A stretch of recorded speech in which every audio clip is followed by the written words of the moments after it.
That hurt. Hey, what's up, guys? It's Cooper back with another episode of Football Feasts.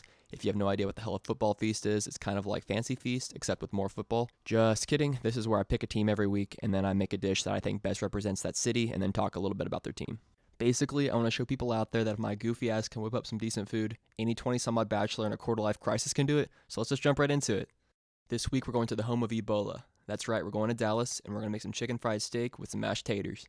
We're going to start this party by cleansing these taters of their sins and then cleansing them of their skins. So first, rinse and scrub them with some cold water, and then grab a paring knife and get to peeling.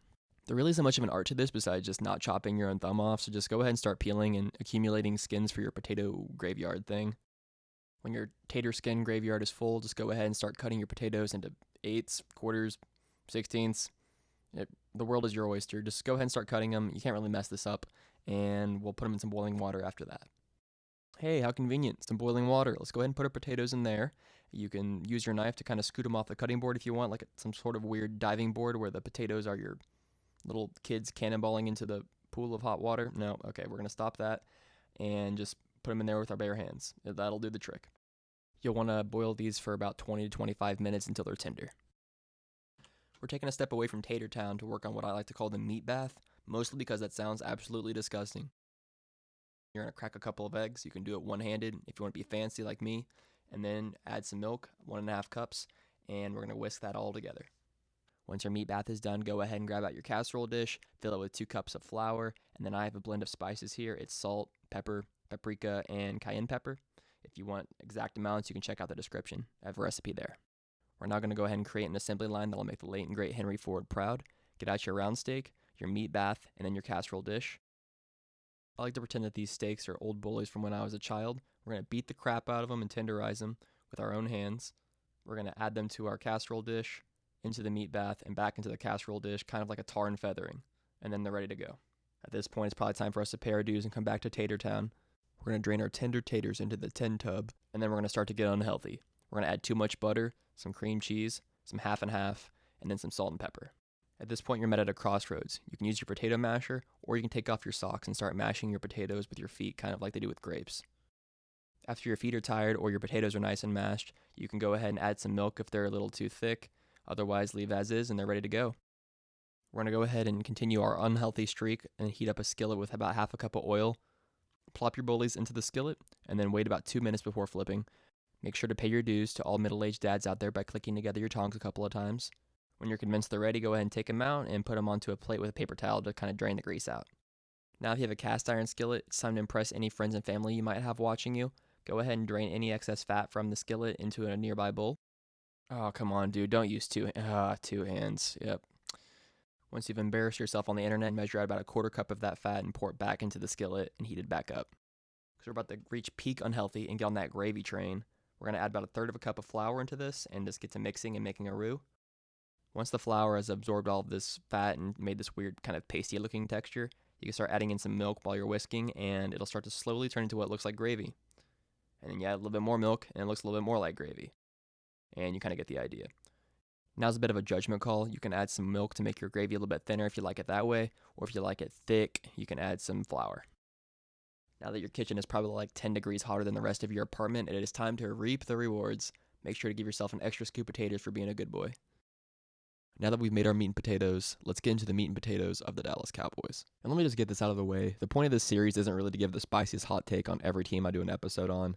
I'd actually say it's kind of the opposite of that. There's already way too many people out there, way too many talking heads that just get paid far more than I probably ever will for doing this. This part of the episode is to give more of an overview of the team and get a conversation going with football fans that doesn't really devolve into the same old shit you see in every comment section on the internet. So I'd say it's abundantly clear that the Cowboy fan base is pretty stoked about their great start this year. And honestly, I can't really blame them for that. I'll go ahead and say it now. I'm an Eagles fan, but I do come in peace to all Cowboys fans out there watching. In fact, I'm kind of getting a laugh out of all the salt coming out of the Eagles fan base right now. I mean, if you even take a look through their subreddit or just any comment section on the internet, it's pretty apparent that things are just not going great and we're already in panic mode ahead of schedule this year. So I'm going to set aside my personal bias and any salt I have for the Dallas Cowboys and just simply say that they have a lot going for them this year, and I mean a lot.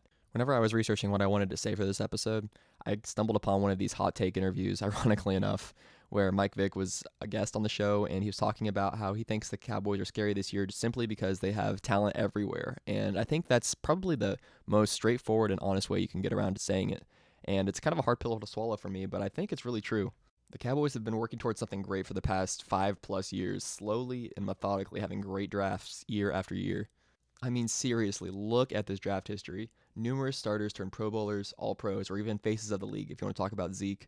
It's really obvious to me that there's a ton of young talent at nearly all positions of the team, just like Mike Vick was saying. And the Cowboys are in a great spot to take the NFC East, even if we're only a quarter way into the season. And let's take a second to talk about Amari Cooper and what he's provided for the Cowboys. I mean, when this trade initially happened, the first round pick sent over from Oakland to bring Amari Cooper over to the Cowboys, I feel like everybody thought that was a terrible trade for the Cowboys. And at this point, now that it's been nearly a year since the trade, I think it's pretty obvious that the Cowboys may have even came out on top of that, if not at least gotten a good deal from it. The Cowboys have lost only 2 of their last 13 games after acquiring Amari Cooper, and he's pulled off a 1,000-yard season, producing stat lines more in line with his first couple of years, despite being traded to a different offense entirely and also missing a week in the process. Honestly, there isn't really a ton of dog on right now about the Cowboys, and that kind of pains me to say it. The harshest criticism I can even really come up with is that some areas of the team lack some depth, and it might kind of hurt them later on down the road. Obviously, any star can get hurt at any time, and that's kind of just part of the game, or any sport really, but I'm referring more to repeated injuries to core groups of players, namely the offensive line. That's my biggest concern for them. The Cowboys' offensive line was pretty offensive to watch last year when Dak took 56 sacks, second most in the league. If you want to dig a little bit deeper than that, you can see that in the games where Dallas had more than one offensive line starter out with an injury, Dak took at least 3 sacks and lost 2 of those 3 games.